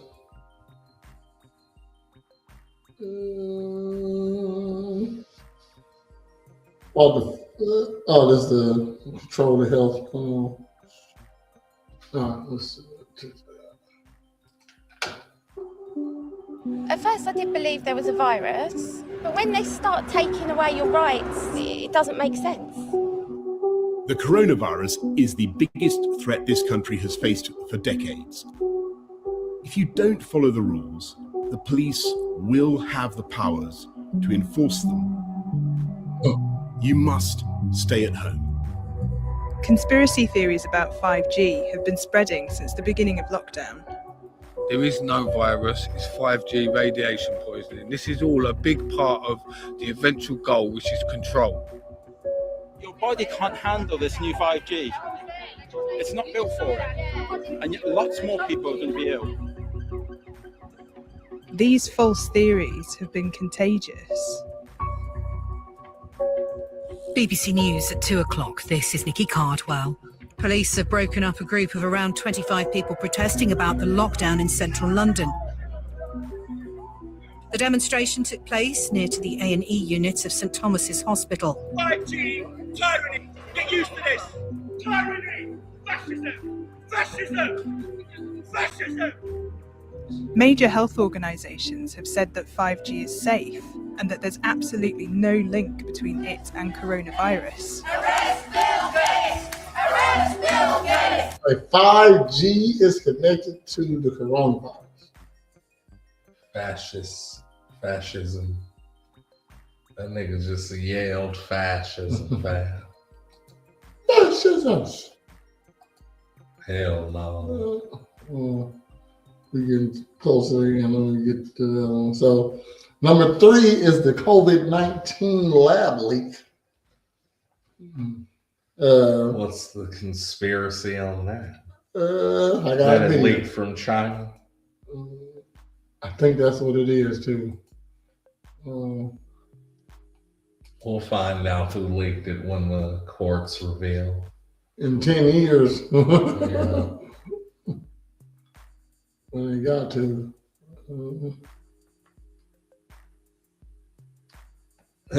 They got a statute of limitations on when they got to show their hand. Special video where we strayed away from scientific discourse to jump into buck-wild COVID conspiracy theories to set the record straight on a number of them. We've talked about 5G networks, David Icke, and Bill Gates too. It was a wild video. In fact, it was so wild that I had to turn off the comment section as it went out of control. Day by day, I got a lot of accusations, starting from me being Bill Gates' nephew, to being paid by Big Pharma, to one where my supposed goal was to put 5G into everyone. Yeah, I don't know what that means either. So recently, as the so-called lab leak hypothesis got some steam, people were pointing at it as a victory of, let's say, alternative facts over real ones. So in this video, I want to dive deeper into where COVID-19 truly came from. The likelihood of this is medium. Let's say scientific debate is ongoing, and some agencies shifting towards a possible lab involvement of COVID-19 getting out. And the credibility of the scientific community. I'm Dr. Bertalan Meskó, and you're watching The Medical Futurist. Researching the most dangerous pathogens in the world. As soon as the world learned about that, conspiracy theorists trying to defy the already dogmatic mainstream narrative. That's what that's about. We get it. We get it. Bertalan Meskó. Yeah, I don't like his voice.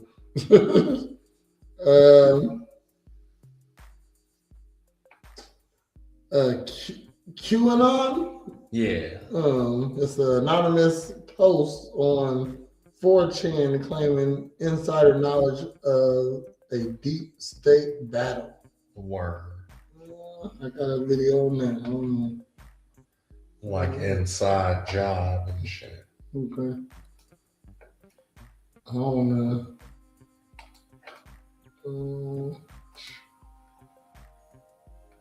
QAnon.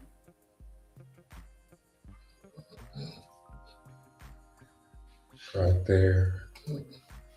Edition, I'm John Barron. And I'm Shazna Chidoa. Close to a quarter of Americans say they believe in the QAnon conspiracy theory involving cannibalism, pedophiles, and Donald Trump saving the world. It sounds crazy, but it is having a real-world impact on politics and on the lives of the people who fall down that particular rabbit hole. I'll be speaking to the author of a new book this week about what it's all about and what it costs. And the debate over ICE agents wearing masks. Is it Gestapo tactics or is it much-needed self-defense for public servants? But first, the US government shut down. Democrats could stop this tomorrow by passing that bill in the Senate. Is the Republicans are arguing against each other. They don't have a unified message. I just talked about John Thune, who I think has the simplest, most straightforward message. Yep. Meanwhile, as you mentioned, some Republicans like Mike Johnson, they're talking about that. They're talking about Democrats wanting to provide free health care to illegal immigrants. Chuck Schumer refused to give the extra time. Why?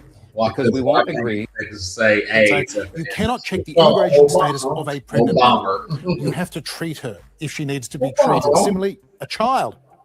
Again, you don't ask for their papers first. You treat them. Yeah. QAnon. And then number one is Pizzagate. Oh, shit. All right. WikiLeaks. Oh, no. Oh, Pizzagate. So Pizzagate. WikiLeaks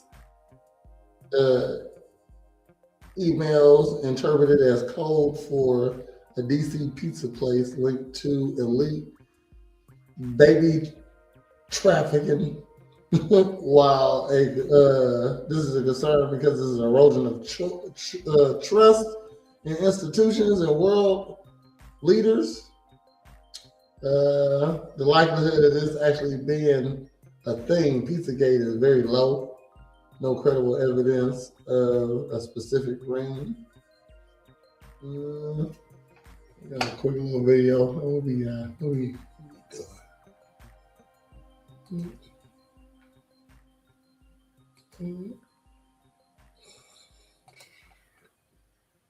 History.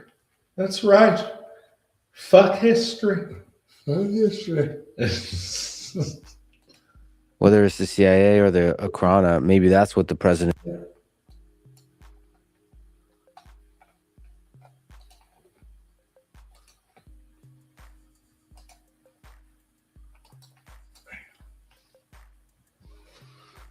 whether it's the CIA or the Akrana, maybe that's what the president of the United States sees when they show up to office. Like a drunk MMA fighter. Yeah.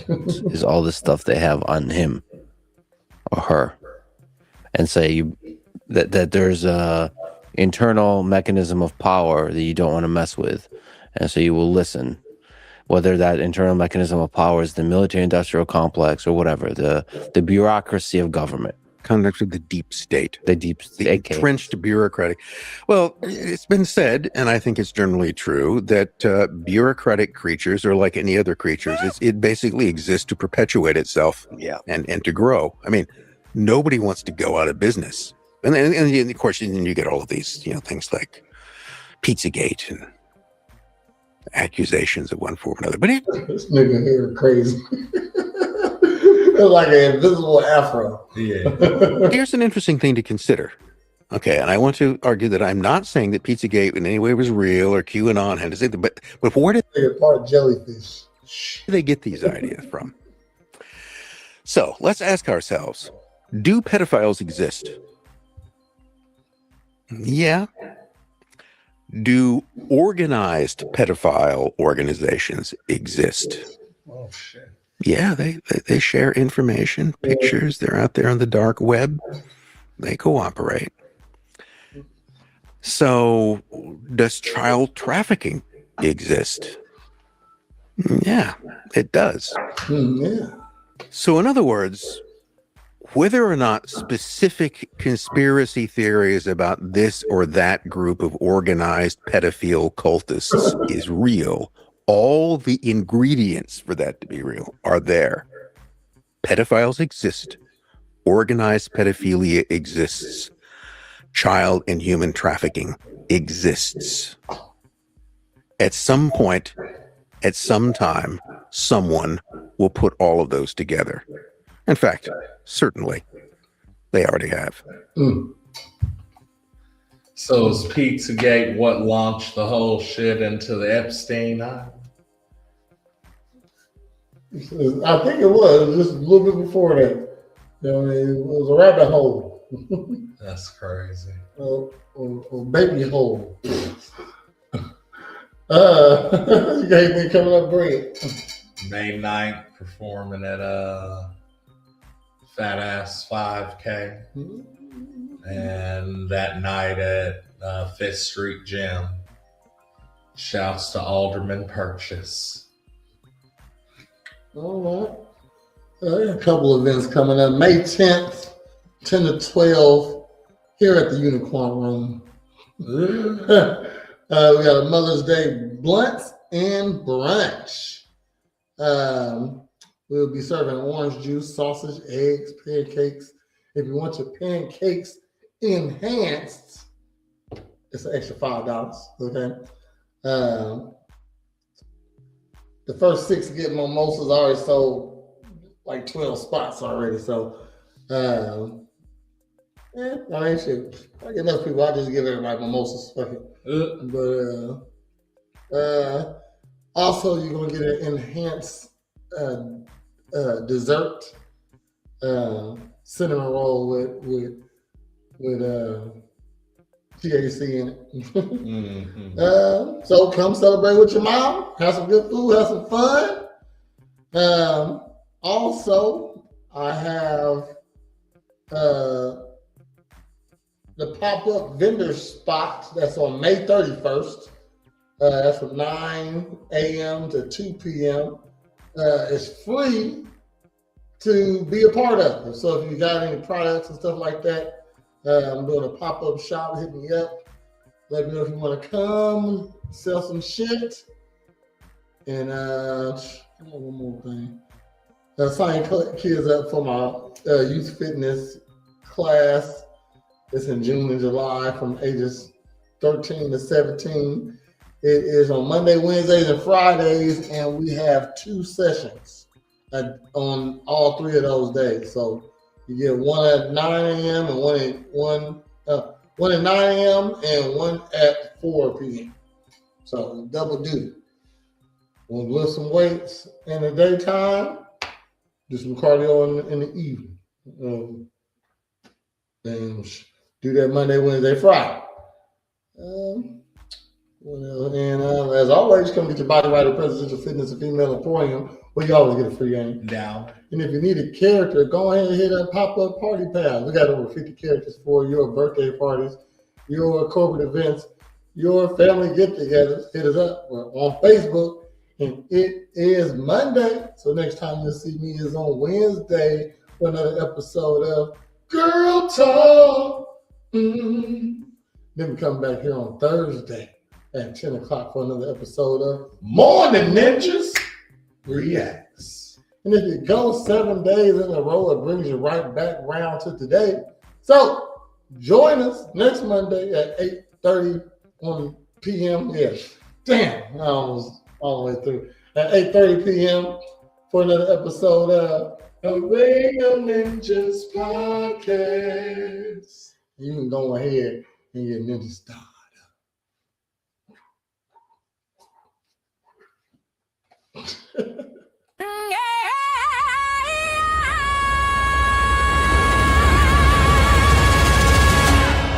认真的忍着已经到